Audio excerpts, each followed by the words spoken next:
شیخ مرتضیٰ انصاری،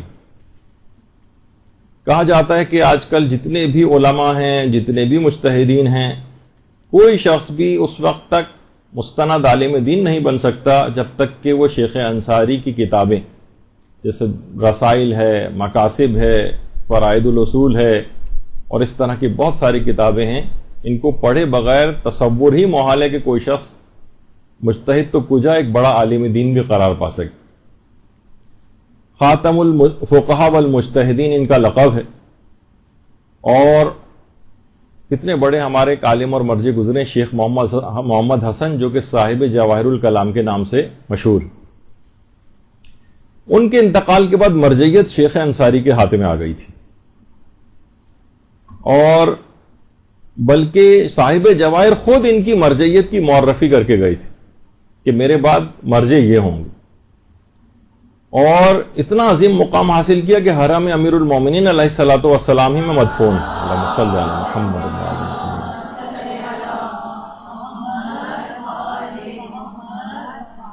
اور بہت زیادہ پرانے نہیں ہیں، 13ویں صدی ہجری کے ہی عالم دین ہیں، اور ان کی پیدائش بھی عید غدیر 18 ذی الحجہ کے روز ہوئی تھی، اور حضرت جابر بن عبداللہ انصاری کی نسل سے شیخ مرتضیٰ انصاری۔ ان کی والدہ نے ان کی پیدائش سے پہلے خواب دیکھا تھا کہ چھٹے امام جعفر صادق علیہ الصلوۃ والسلام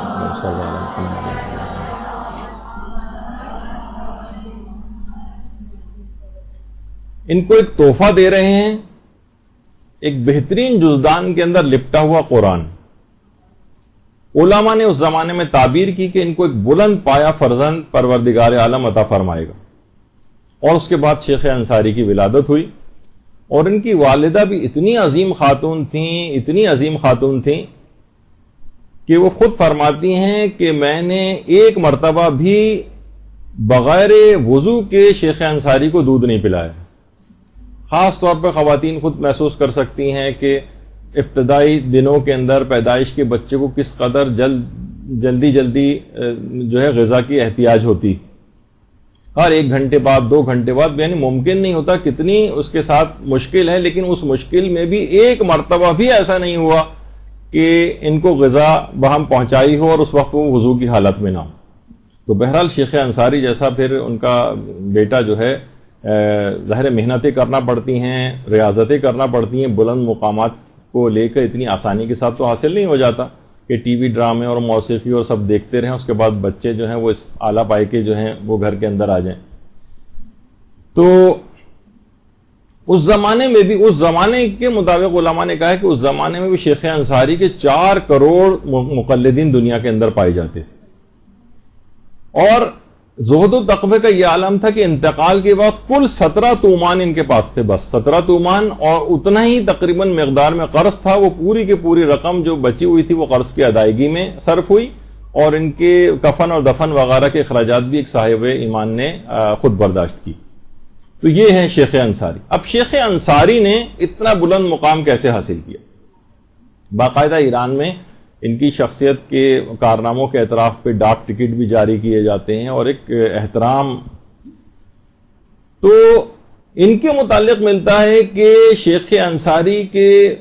اتنے بڑے مقام کو حاصل کرنے میں جو دخیل ہے کہ بلوغ کے پہلے دن سے لے کر انتقال والے دن تک ایک دن بھی ایسا نہیں گزرا جس دن انہوں نے نماز جعفر تیار نہ پڑھی۔ کتنا عظیم مقام حاصل کیا، نماز جعفر تیار۔ اور صرف یہ نہیں بلکہ روزانہ کے بھی کچھ جو مجتہدین کے کچھ دستور العمل اور طریقہ کار ہوتے ہیں، کبھی آپ اس متعلق بھی دلچسپی رکھیں کہ علماء اپنے روزانہ کے معمولات ان کے کیا ہوتے ہیں، کس طرح سے وہ کون سے اعمال روز انجام دیتے ہیں۔ تو فرائض کے علاوہ روایات میں ملتا ہے کہ نوافل یومیہ کی بالکل پابندی کرتے تھے، ہر نماز کے ساتھ، واجب نماز کے ساتھ جو نوافل ہوتے ہیں۔ اس کے علاوہ دعائیں بہت کثرت سے پڑھتے تھے، تعقیبات نماز کو کبھی فراموش نہیں کرتے تھے، اور روزانہ قرآن کا 1 پارہ روز تلاوت کرتے تھے شیخ انصاری۔ زیارت جامعہ روز پڑھا کرتے تھے، زیارت عاشورہ روز پڑھا کرتے تھے، اور نماز جعفر تیار روز پڑھا کرتے تھے۔ تو اتنا بڑا مقام شیخ انصاری نے حاصل کر لیا کہ کوئی شخص آج مجتہد نہیں بن سکتا، بڑا عالم دین نہیں بن سکتا جب تک کہ شیخ انصاری کی کتابوں کا مطالعہ نہ کر لے۔ اور آج بھی صاحبان ایمان جو ایک رسم جاری ہوئی ہے، بہترین رسم 40 پر نجف سے کربلا پیدل جانے کی، اس کو سب سے اولین طور پر نجف سے کربلا جانے کے اعتبار سے اس کی ابتدا شیخ انصاری نے کی تھی، اور ان کے بعد کچھ عرصے کے لیے موقوف ہو گیا تھا سلسلہ، پھر محدث نوری نے دوبارہ اس سلسلے کو جاری کیا۔ تو یہ بھی جتنا بھی ثواب ایک لحاظ سے ثواب جاریہ جس رسم کی ابتدا انہوں نے کی تھی، آج بھی شیخ انصاری کی روح کو پہنچتا ہوگا۔ تو بہت آپ نے دیکھا کہ کتنی چیزیں ایسی ہیں کہ واقعتاً صرف شیخ انصاری کی بات نہیں، آیت اللہ بہجت کے متعلق بھی بات کہی جاتی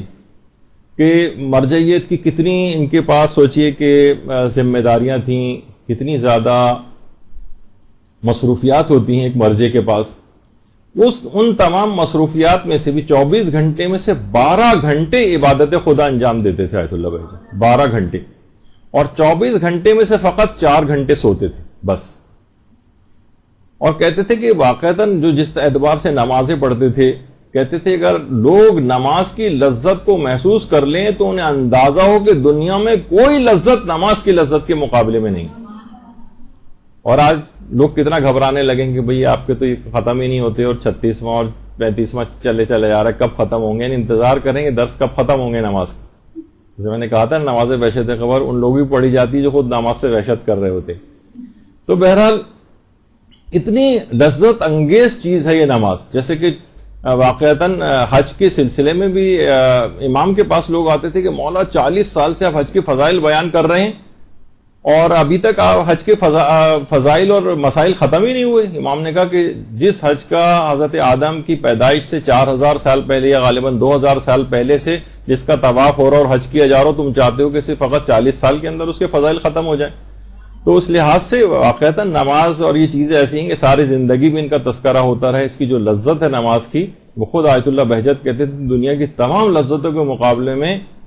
ساری لذتیں ہیچ ہیں نماز کی لذت کے مقابلے میں۔ اور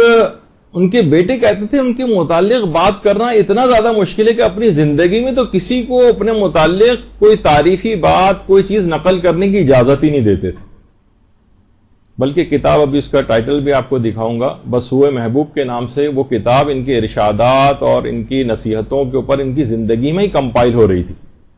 لوگ ڈر رہے تھے کہ ہم نے کمپائل تو کر لیے، اب آغا سے اجازت لینے کے لیے جا رہے ہیں، اور معلوم کون اجازت لے، کہ انہیں معلوم تھا کہ کبھی اجازت نہیں دیں گے اس بات کی کہ میری شخصیت، میری باتیں یا جس میں میری کوئی تعریف کا پہلو ہو، یہ ان کی زندگی میں کوئی چیز شائع ہو جائے۔ تو فرماتے تھے ان کے متعلق بات کرنا کتنا مشکل ہے، جو پوری کوشش جس کی رازداری پر ہوتی تھی کہ ان کی کوئی بات اندر سے نکل کے باہر نہ جائے، اور یہ رازداری بھی انتہائی ماہرانہ کرتے تھے، انتہائی ماہرانہ۔ مثلا کوئی ان سے سوال پوچھ لیتا تھا کہ کیا کبھی آپ نے امام زمانہ علیہ السلام کی زیارت کی ہے؟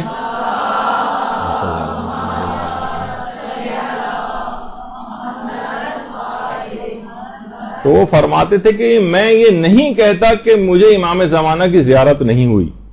بڑے ماہرانہ انداز سے یعنی اس طرح کا جواب دیتے تھے، یعنی انکار بھی نہیں کیا اور یہ بھی نہیں کہا کہ ہاں مجھے زیارت ہوئی ہے، لیکن اس انداز و طریقہ، اور ہمیشہ باتوں کو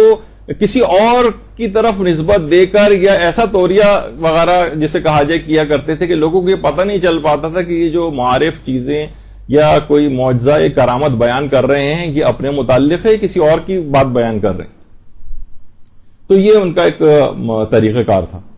اور اس حد تک کبھی تدریس کے لیے بھی جا رہے ہوتے تھے، پڑھانے، کبھی یہ نہیں کہتے تھے کہ میں درس و تدریس کے لیے جا رہا ہوں، میں پڑھانے کے لیے جا رہا ہوں، کہتے تھے میں مباحثے کے لیے جا رہا ہوں۔ کبھی نہیں کہتے تھے کہ میرے شاگرد، نہیں، کہتے تھے مباحث ہیں میرے۔ ہم جس طرح ایک برابر کی سطح کا ایک شخص ہوتا ہے، طالب علموں کو بھی ایسے ہی سمجھتے تھے۔ ان کے بھی روزانہ کے جو معمولات تھے آیت اللہ بہجت کے، ان میں حدیث قصہ کی روزانہ تلاوت کرتے تھے۔ آج بہت سے احمق حدیث قصہ کی سندوں اور اس کے اوپر اسے انداز کی بحثیں کرنے لگے ہیں کہ لوگوں میں تشکیک پیدا کر رہے ہیں۔ روزانہ حدیث قصہ کی تلاوت کرتے تھے، روزانہ زیارت جامعہ کی تلاوت کرتے تھے، روز کثرت کے ساتھ استغفار کرتے تھے. نماز شب کسی دن ایسا نہیں ہوتا تھا کہ نماز شب چھوٹ جائے، روز نماز شب پڑھتے تھے. ہر نماز کے بعد جو خاص تعقیبات ہیں وہ پڑھا کرتے تھے، اور زیارت عاشورہ 100 لعن اور 100 سلام کے ساتھ روزانہ پڑھتے تھے، اور روزانہ 1000 مرتبہ سورہ قدر کی تلاوت بھی کرتے تھے. اور اس کے علاوہ محمد و آل محمد علیہ السلام پر کثرت سے درود بھیجتے تھے. اللہم صلی علی محمد و آل محمد. اور روزانہ نماز جعفر طیار کو پڑھا کرتے تھے. تو کتنے بڑے بڑے مقامات کو ان علماء نے حاصل کیا ہے، جو ہم اپنی لاپرواہی میں، دین سے بے رغبتی میں، اور نماز جعفر طیار کسی کو پڑھنے کو کہہ دیا جائے تو وہی کہا کہ تھوڑی دیر بھی اسے 10 مرتبہ تسبیحات رکوع میں پڑھنا پڑ جائیں تو کمر میں درد ہونے لگتا ہے، زیادہ دیر کھڑا ہونا پڑ جائے تو پاؤں میں چینٹیاں رینگنے لگتی ہیں. یہ ہم لوگوں کی صورتحال ہے، اور نتیجہ سامنے ہے پھر کہ نہ کوئی مقام حاصل ہوتا ہے نہ کچھ. برحمتک یا ارحم الراحمین وصلی اللہ علی محمد وآلہ الطاہرین.